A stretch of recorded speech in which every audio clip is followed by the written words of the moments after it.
Grand Admiral Tereth of the Imperial Exploration Fleet stood aboard the bridge of the Celestial Crown, his iridescent scales reflecting the starlight as he observed the approaching vessels. Their design was peculiar, blocky, utilitarian, with what appeared to be primitive nuclear propulsion systems trailing azure flames against the void. "Status report," he commanded, his secondary eyes focusing on the sensor readings while his primary set remained fixed on the view screen. First Officer Naira, her crystalline form shifting with concern, consulted her terminal.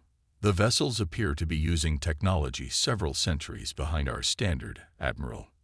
Nuclear pulse propulsion, metallic hull composition, no apparent shield systems." However, she paused, mandibles clicking in confusion. "There's something odd about their energy signatures." Tereth felt a flutter of amusement. Another primitive species to guide into the Empire's embrace. After 12 centuries of expansion, these encounters had become routine. Open communications on all standard frequencies. "Let's welcome our new friends to civilization." The response came almost immediately, in perfect Imperial standard. "Greetings, Celestial Crown. This is Captain Reese of the Earth ship Audacity.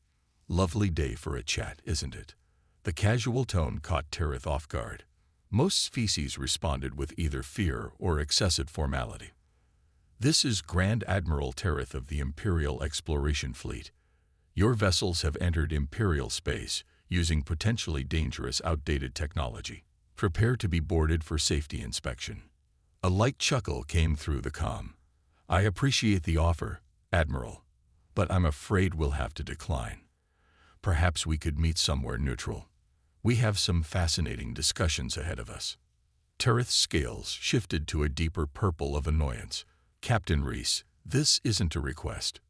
Your vessels are exactly what we want you to see," Reese interrupted pleasantly.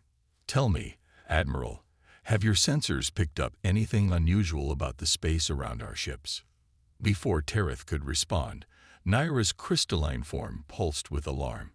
"Admiral, the human vessels, they're gone." The view screen showed empty space where the Earth ships had been. Tereth's scales rippled with shock as new contacts appeared simultaneously on all sides of his fleet. Impossible. No drive system could move that quickly without generating massive energy signatures. "Still there, Admiral," Reese's voice carried a hint of amusement. "We just thought a little demonstration might help avoid any unfortunate misunderstandings. Those nuclear drives, just for show. We find it helps prevent exactly this type of situation when we look a bit primitive." Tereth's mind raced. In 12 centuries of Imperial expansion, no species had ever managed to outmaneuver an Imperial fleet so easily. "How did you?" "We took a different approach to physics," Reese explained. "Instead of forcing our way through space, we learned to work with it. Those energy signatures your officer noticed, that's just space-time getting comfortable with us." Now about that meeting. The Admiral's scales had shifted to the white of uncertainty. His fleet, the pride of the Empire, had been surrounded by vessels using technology he couldn't even detect, let alone understand. "You could have conquered us already," he realized aloud. Reese's laugh was warm and genuine. "Admiral Tereth, why would we want to conquer anyone? The universe is far too interesting for that. We'd much rather learn from each other. Your material sciences, for instance, absolutely fascinating. And I hear your artists create wonders we can hardly imagine." Looking at his bridge crew's stunned expressions, Tereth felt something he hadn't experienced in centuries. The thrill of discovering something truly new. "Perhaps," he said carefully, "we should begin again. As equals." "Splendid," Reese replied. "I don't suppose you'd be interested in trying some coffee. It's one of our better inventions, right up there with our gravity manipulation technology." As arrangements were made for a proper diplomatic meeting, Tereth realized that the Empire's role as the galaxy's teacher had just changed forever. Today, they would become students as well, and somehow, that felt exactly right. His final thought, before heading to prepare for the meeting, was that this might be the most important first contact in Imperial history. not because they had found a powerful new species, but because they had found one that showed them a completely new way of seeing the universe itself. Dr. Rashida Patel stood in the newly established Joint Research Center on Nexus Station, watching the Imperial scientists examine the simple device on the table before them.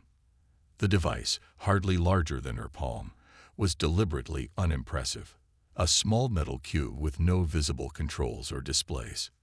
Chief Researcher Voxtin, his crystalline form refracting light in complex patterns of confusion, ran another scan over the device. "I don't understand," he admitted, his translator converting his harmonic speech into clear standard. "Our instruments detect no power source, no energy emissions, yet you claim this can manipulate gravity itself." Rashida smiled, remembering her own skepticism when she'd first encountered these concepts as a graduate student. "That's because we're not generating gravity," she explained. "We're working with what's already there." She picked up the device. "Would you like a demonstration?"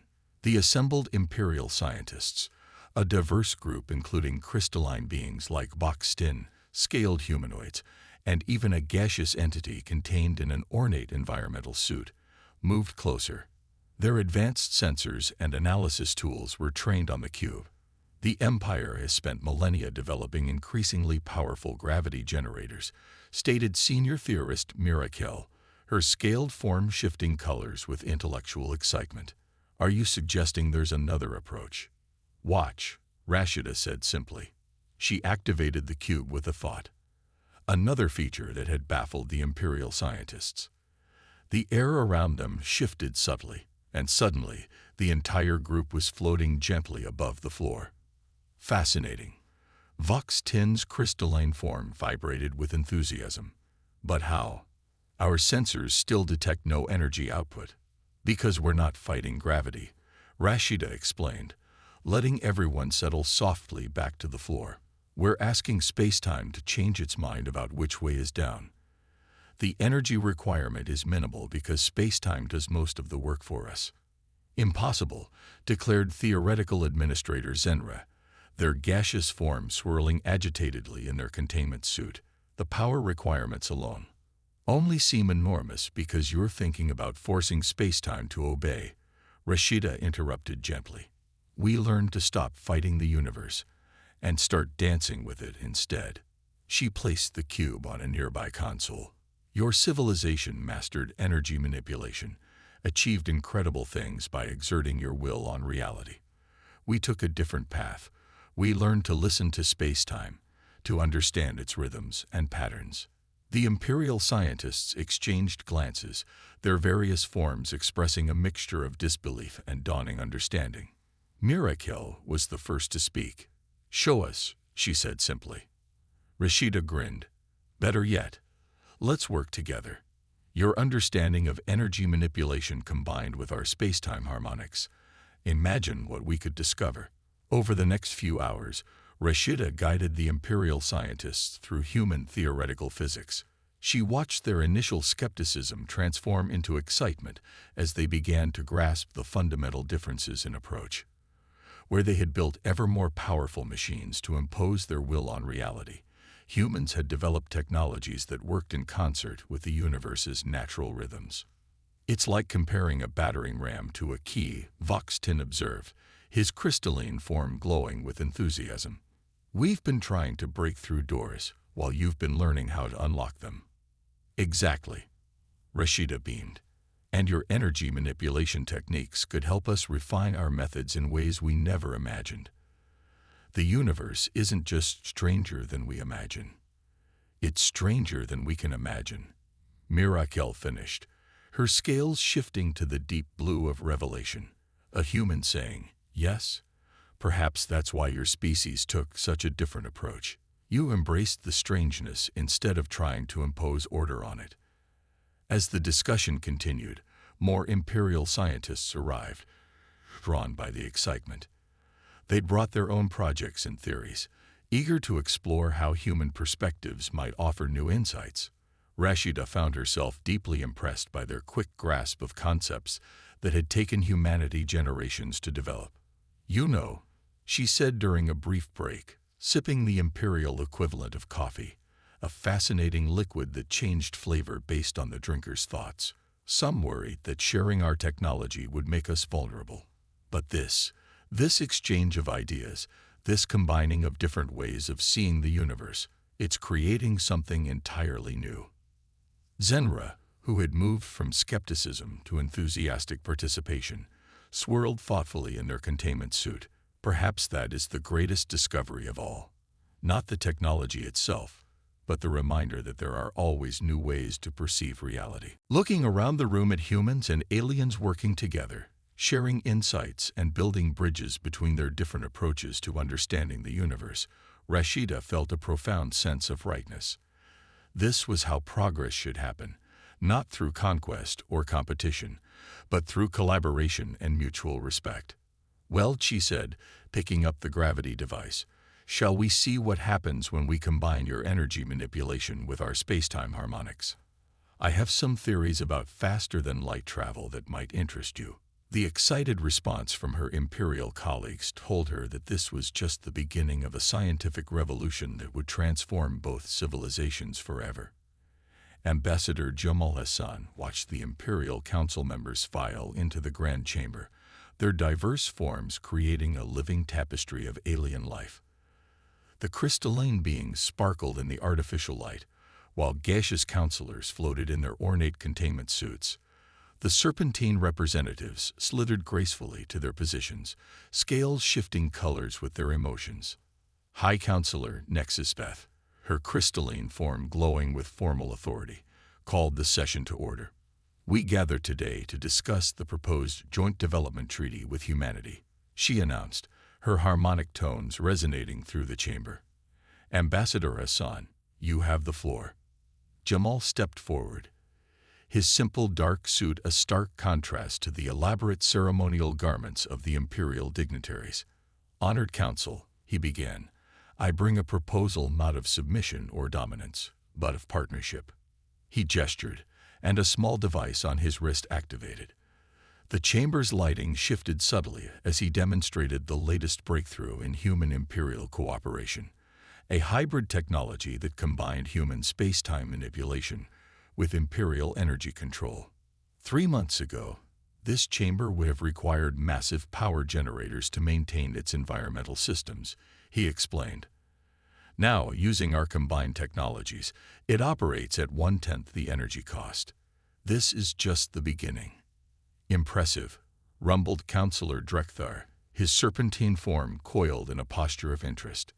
"But surely such advances could be achieved through simple technology exchange agreements. Why propose full partnership?" Jamal smiled. "Because we've barely scratched the surface of what's possible when we work together.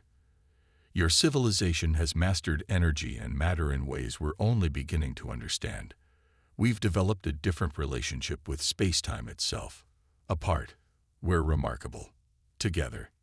He paused meaningfully. "Together, we could reshape the galaxy."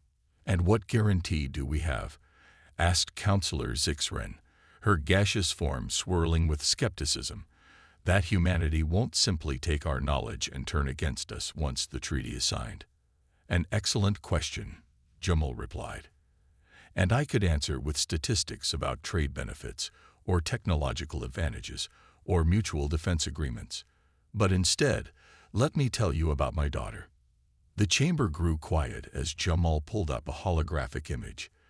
A young girl learning imperial art techniques from a crystalline teacher, her small hands guided by the alien's luminescent appendages as they created patterns of light and shadow.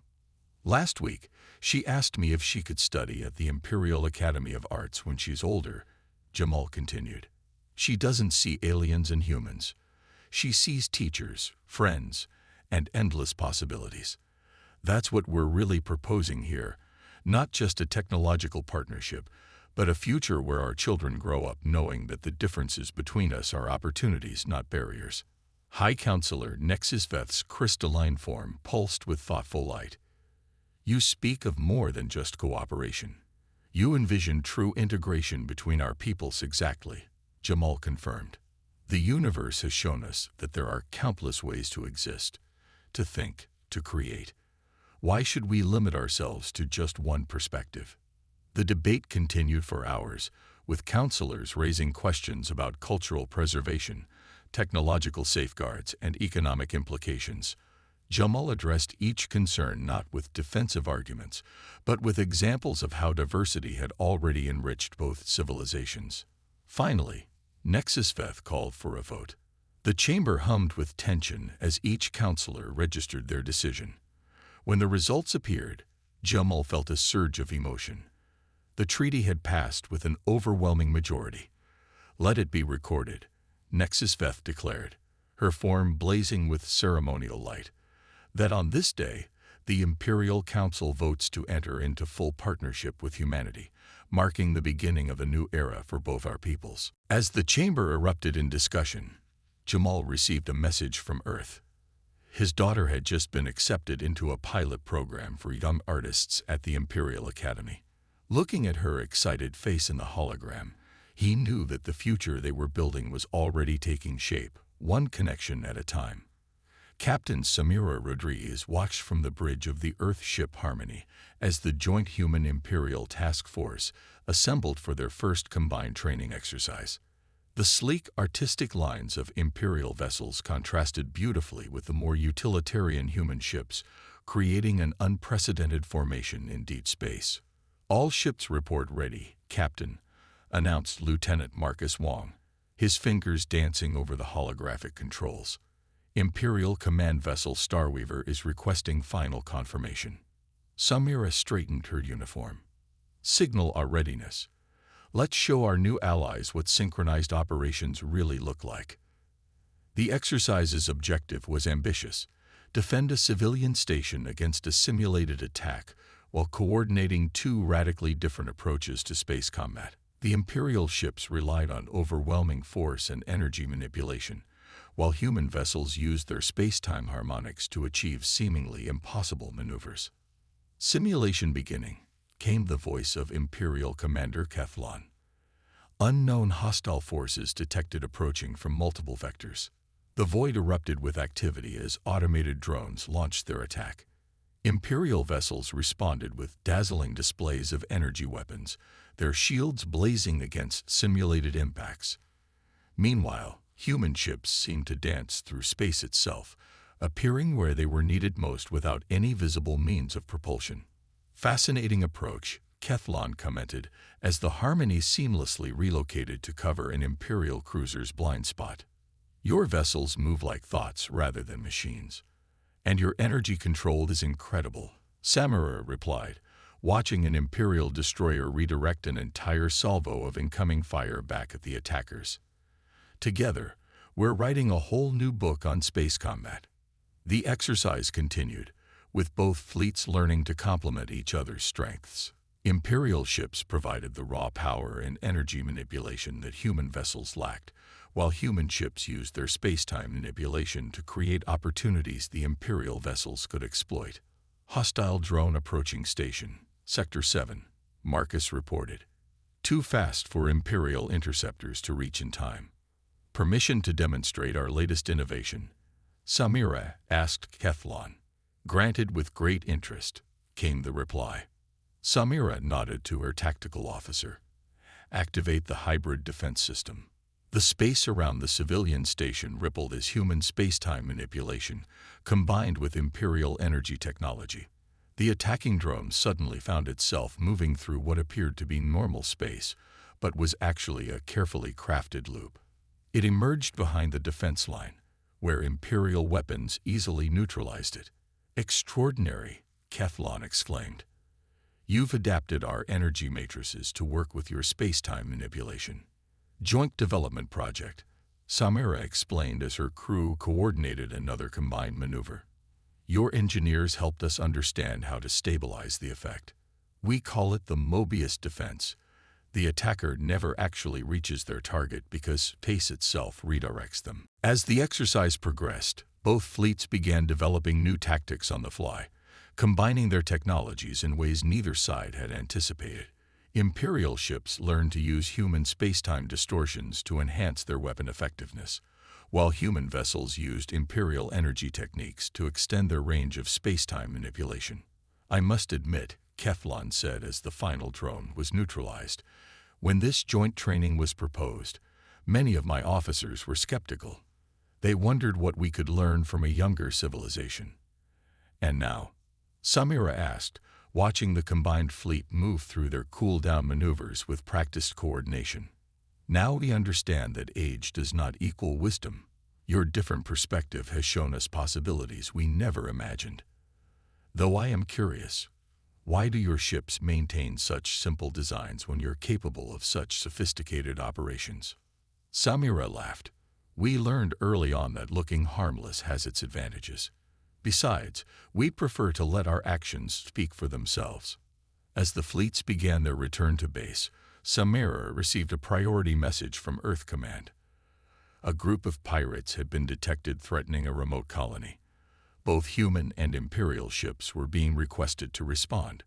"Well, Commander Keflon," she said, "ready to put our training to the test in a real situation." The Imperial commander's response carried a note of enthusiasm that transcended the translator's mechanical tones. "Indeed, Captain Rodriguez, let us show these pirates what our civilizations can achieve together." Looking at the seamlessly integrated fleet around her, Samira felt a surge of pride. This wasn't just about military cooperation. It was proof that different approaches to understanding the universe could work together to create something greater than the sum of its parts.